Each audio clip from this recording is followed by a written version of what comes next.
48 hours or so, Taylor met with Colts owner Jim Irsay on Saturday night, and after that meeting, Taylor's trade request from last week became public. That's right, he requested a trade from Indianapolis. Irsay responded saying the Colts aren't going to trade Taylor, and then things took a turn Sunday night as reports came out that Indy is considering placing him on the non-football injury list because of back pain. The running back took to Twitter and said he had never reported any back pain to the team. This is all very bizarre. Swagoo, you've been in a locker room. This is an owner speaking, I would say, in an unfavorable light about probably the team's best player over the past few years. If you're in that locker room right now, how do you feel about your owner talking about a player in this regard?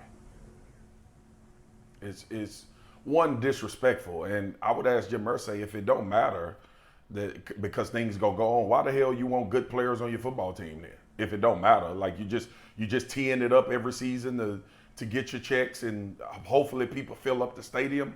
What are you talking about?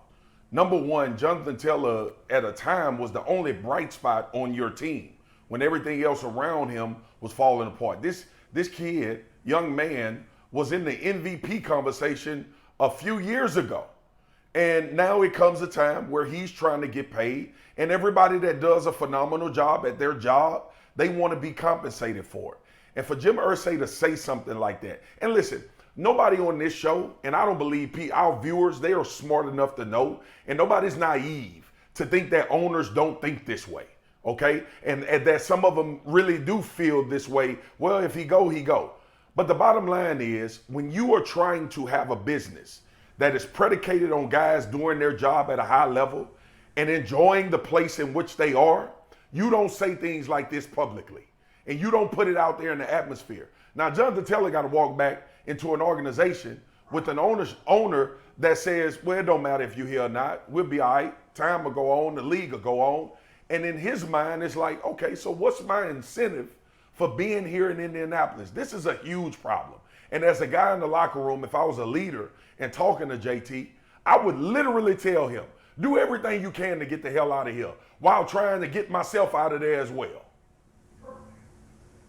Yeah, I mean, setting aside the horrible optics in the present and the way it might hit in the locker room or outside of it, also what Irsay said just struck me, runs counter to everything we love about the NFL, the way the league is talked about, which is players do matter. They impact the sport forever. They make fans fall in love with the game. You can say that the league will keep growing financially regardless, and maybe that side of it is true. But to say that individual players don't have an impact that goes beyond their careers, I think is just incorrect. So I thought that was an awful look, completely unnecessary. All he had to do, aside from saying nothing, was to simply say, we want to do what's best for the long-term interests of our football team. Fine.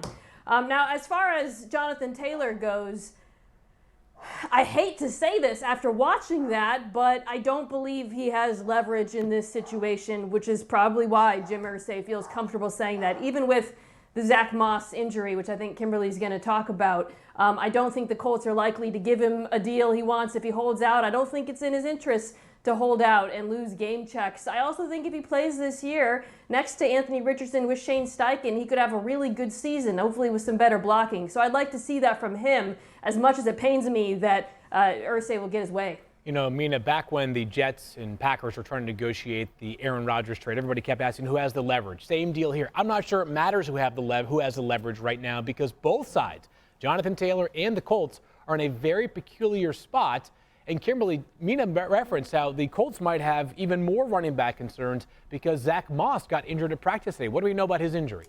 Yeah, so Jim Irsay may not value running backs that much, but he's run out of available bodies. You already have Jonathan Taylor on PUP. Now you have Zach Moss out 4 to 6 weeks approximately with a broken arm.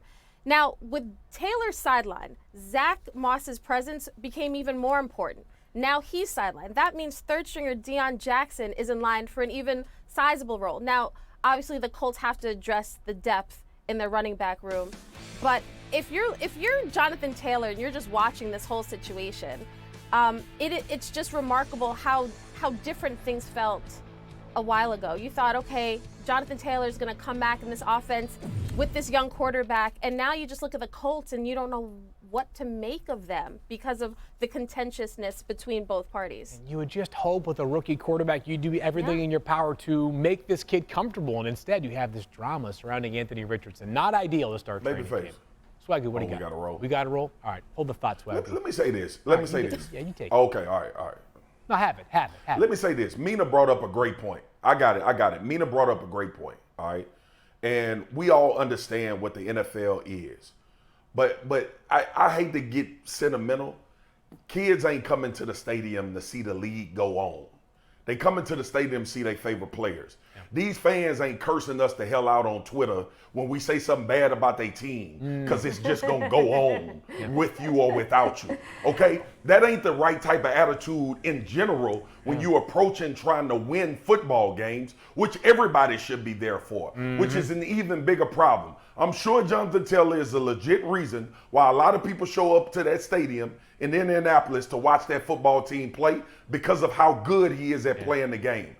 That's just ultimate disrespect. It ain't gonna fly over on this show or when I'm on the show. Swagoo, well said, my friend. He might be the only reason they've been worth watching on offense for the past couple of seasons.